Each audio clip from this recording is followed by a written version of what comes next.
Hi, 이름은 예나예요. 안녕하세요. I've spent years watching K-dramas, and there are certain words and habits that I've picked up and now use in daily life that Westerners don't typically do.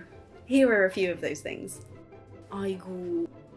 너도 알다시피 분노란 어디에나 있고 어디에도 없으면 어디가? 아 뭔데 손 닿으면 뭔데요? 아 왜 자기들끼리만 얘기해? At first I thought that 아이고 was kind of an old-fashioned exclamation that only the older generation did, but I've seen enough Korean dramas now to guess that maybe that's not the case.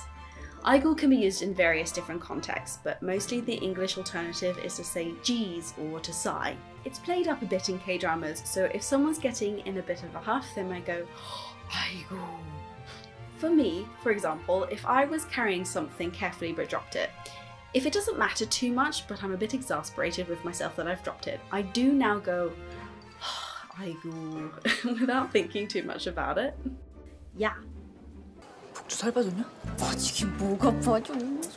야, 사람 무슨 헛소리 하지 말고 빨리 안 내놔!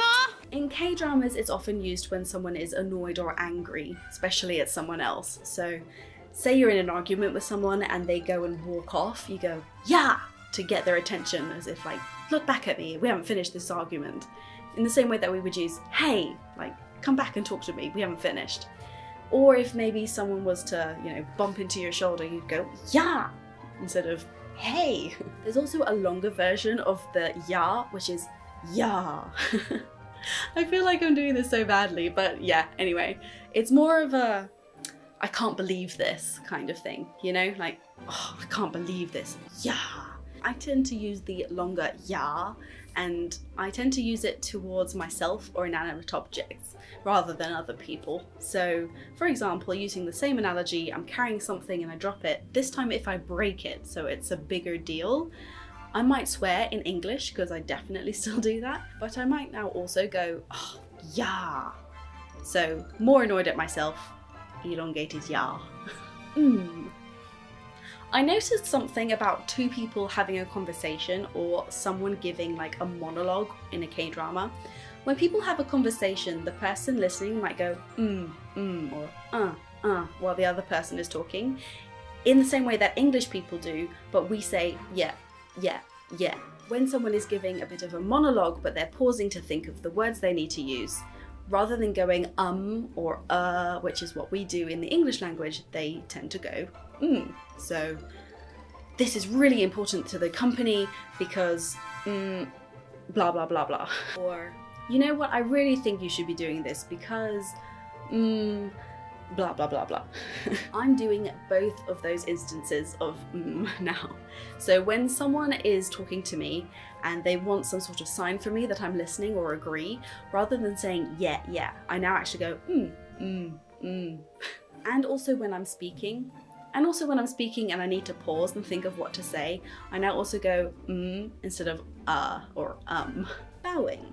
This caught on much sooner for me than any of the other habits. We don't bow in Western culture except maybe in England to the Queen, but I don't know anyone who has ever personally met the Queen, and women are kind of supposed to curtsy anyway, I think. But bowing is a huge part of Korean culture and therefore K-dramas. I don't meet someone and bow to them or anything, but I do use bowing now as a kind of way to say thanks without having to speak.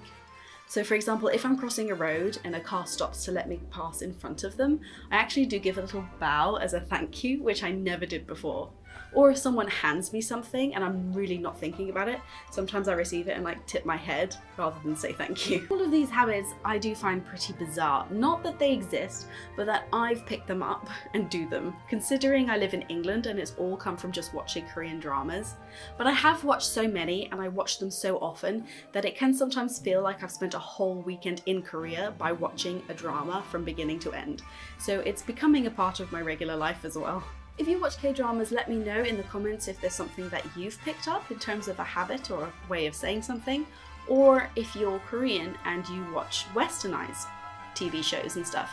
Is there anything that you pick up and that you now do? 고마워요. 안녕.